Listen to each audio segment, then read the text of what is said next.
अस्सलाम वालेकुम रहमतुल्लाहि व बरकातुहू। एक बहुत ही घिनौना और गंदा काम है जिसको उर्दू में मुश्तज़नी, हिंदी में हस्तमैथुन और इंग्लिश में मास्टरबेट कहते हैं। और इसको नॉर्मलाइज करने की बात कही जा रही है, की जा रही है। मुझे तो हैरानी हुई उस वक्त जब मुझे मालूम हुआ कि बॉलीवुड ने इस पर मुकम्मल एक मूवी बनाई हुई है जो इसको जस्टिफाई करती है और कहती है कि ये काम करना चाहिए, इसमें कोई नुकसान नहीं। बड़े अफसोस की बात है, बड़े अफसोस की बात है। और इस बात का यकीन होने लगता है कि हम क़यामत के बहुत ज़्यादा करीब चलते चले जा रहे हैं। ये फितनों का दौर है।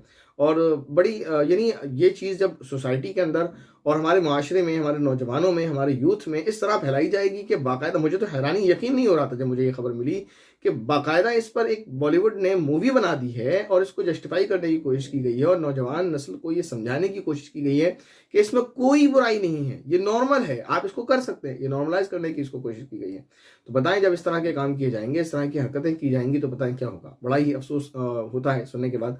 बहरहाल एक सवाल है, नौजवानों के जहन में आता है, कश्मकश में रहते हैं और वो ये सोचते हैं कि ये कैसा काम है, करना चाहिए नहीं करना चाहिए। कुछ लोग कहते हैं, जैसे वो बॉलीवुड मूवी में जाहिर है उस पर उन्होंने दलीलें दी होंगी जब इसको जस्टिफाई करने की कोशिश की, जितना मुझे मिला है, क्योंकि मैंने उन दलीलों को नहीं सुना है, नहीं देखा है।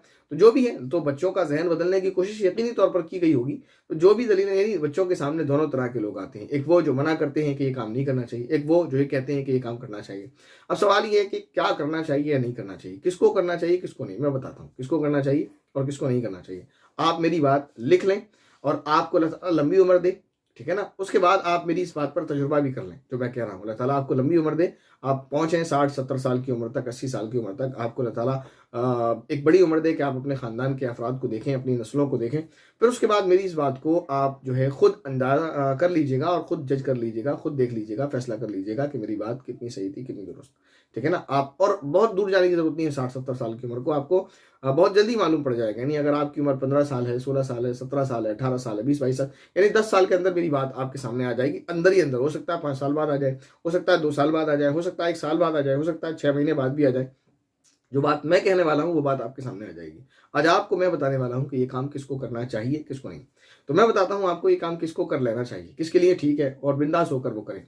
किसके लिए ठीक है? ये काम उसके लिए ठीक है जो ये चाहता है कि बुढ़ापे में मैं सीधा खड़ा ना हो सकूं। ये काम उसके लिए ठीक है जो ये चाहता है कि मेरा दिमाग काम करना बंद हो जाए, यानी मैं याददाश्त मेरी कमज़ोर हो जाए। ये काम उसके लिए ठीक है जो ये चाहता है कि मेरे सर में दर्द रहने लगे। ये काम उसके लिए ठीक है जो ये चाहता है कि मेरे बदन में दर्द रहने लगे। ये काम उसके लिए ठीक है जो ये चाहता है कि मेरे आसाब कमज़ोर हो जाए। ये काम उसके लिए ठीक है जो ये चाहता है कि मेरा बदन कमज़ोर हो जाए। ये काम उसके लिए ठीक है जो चाहता है मेरी आंखें कमज़ोर हो जाएं। ये काम उसके लिए ठीक है जो ये चाहता है कि मेरा रब मुझसे नाराज़ हो जाए। ये काम उसके लिए ठीक है जो ये चाहता है कि मेरे नबी सल्लल्लाहु अलैहि वसल्लम मुझसे नाराज़ हो जाए। ये काम उसके लिए ठीक है जो ये चाहता है कि मैं अल्लाह को और अल्लाह के रसूल को नाराज़ कर दूँ। ये काम उसके लिए ठीक है जो ये चाहता है कि मैं जन्नत में नहीं बल्कि जहन्नम में जाऊँ। इससे आगे बढ़कर मैं ये कहूँ कि ये काम उसके लिए ठीक है जो ये चाहता है कि अपनी मैरिज लाइफ को बर्बाद कर ले। ये काम उसके लिए ठीक है जो ये चाहता है कि उसकी वाइफ अपने इत्मीनान के लिए, अपने सुकून के लिए और अपने आपको यानी बस क्या कहूँ मैं, यानी आपको छोड़कर वो किसी और को, आप अपनी ज़रूरियात को पूरा करने के लिए किसी और को चुन ले। ये काम उसके लिए ठीक है। ये काम उसके लिए ठीक है जिसको, जो ये चाहता हो कि, जो ये इजाज़त दे कि मेरी बीवी को अगर ज़रूरत हो तो वो किसी और से अपनी ज़रूरत को पूरा कर ले। बस इतनी ही बातें मैं कह सकता हूँ, बाकी आपकी मर्ज़ी है। और जो ये चीज़ें नहीं चाहता है वो ना करे, जो ये चाहता है कि ये चीज़ें हों तो वो कर ले, सिंपल है। अब मैं आपसे कह रहा हूँ, मेरी वीडियो आपने सुन ली, इसको आप सेव कर लें, इसको नोट कर लें, आप याद रखें। ये बात आपके सामने आ जाएगी जैसे जैसे मौका होगा। यानी जो चीज़ें मैंने बुढ़ापे के साथ बताई हैं वो चीज़ें आपके सामने बुढ़ापे के साथ आ जाएंगी। जो चीज़ें मैंने मरने के बाद की बताई हैं वो चीज़ें मरने के बाद आ जाएंगी। जो चीज़ें मैंने आपको आफ्टर मैरिज के बाद बताई हैं वो आपको आफ्टर मैरिज समझ आ जाएंगी।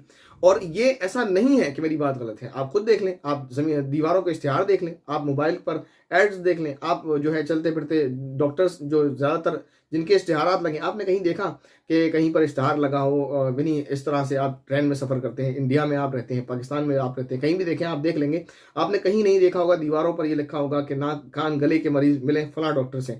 आपने कभी नहीं देखा होगा कहीं लिखा हो कि जिसको नज़ला खांसी जुकाम है मिले फला डॉक्टर से। आपने कहीं नहीं देखा होगा कि जहाँ जहाँ लिखा हुआ हो दीवारों पर, यानी आप चल रहे हैं, रेल चलती रहती है और दीवारें नज़र आती रहती हैं, बस चलती रहती है, दीवारें नज़र आती रहती हैं, सब पर एक ही चीज़ लिखी होती है। आपने कभी नहीं देखा होगा कि लिखा होगा जिसको बुखार रहता है, डायबिटीज़ रहती है, शुगर रहता है, यानी इस तरह तरह से, जिस तरह से ये बीमारी लिखी हुई मिलती है कि अगर आपको ये मर्द है तो मिलें फला हकीम साहब से, अगर आपको ये मर्द है तो मिलें फला डॉक्टर साहब से। इसकी वजह क्या है? जो बात मैं आपसे कह रहा हूँ वो बात बिल्कुल दुरुस्त है 100%। इसके अलावा इसकी कोई वजह नहीं है। और अगर आपको शक है, आपको यकीन नहीं है, तो आप मेरी बात नोट कर लें और चंद दिनों में आप धीरे धीरे मेरी बातों को तजुर्बा करते चले जाएंगे। आपको ये मेरी बात समझ आने लगेगी और यकीन आने लगेगा।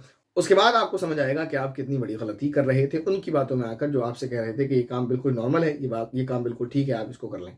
ठीक है ना? तो ये काम ऐसा है जिससे आपको दुनिया में भी नुकसान होगा और आखिरत में भी नुकसान होगा। अल्लाह ताला से दुआ है कि अल्लाह ताला हमारे नौजवान नस्ल को समझ बूझ और अक्ल सलीम अता फरमाए और इस गुनाह से, जो ऐसा गुनाह है जिससे दीन और दुनिया दोनों का नुकसान है, इससे महफूज फरमाए। आमीन। अस्सलामु अलैकुम वरहमतुल्लाहि वबरकातुहू।